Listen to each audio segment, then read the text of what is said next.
खाली पण जागा उरलेली नाही, वरची पण जागा संपते आहे.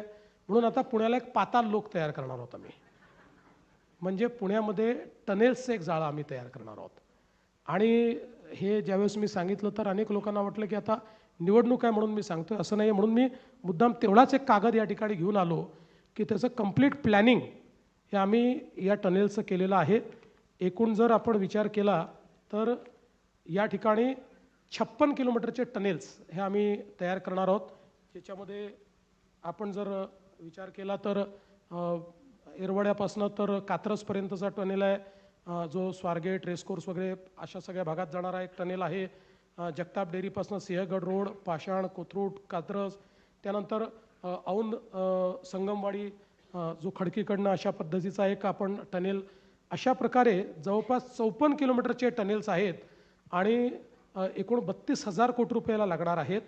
त्या संदर्भात त्याचं डिझाईन पण तयार झालेलं आहे. त्याच्या सगळ्या गोष्टी म्हणजे त्याचं एकूण इंटिग्रेशन जे आहे प्लॅनिंग, हे देखील सगळं आपण केलं आहे. आणि हे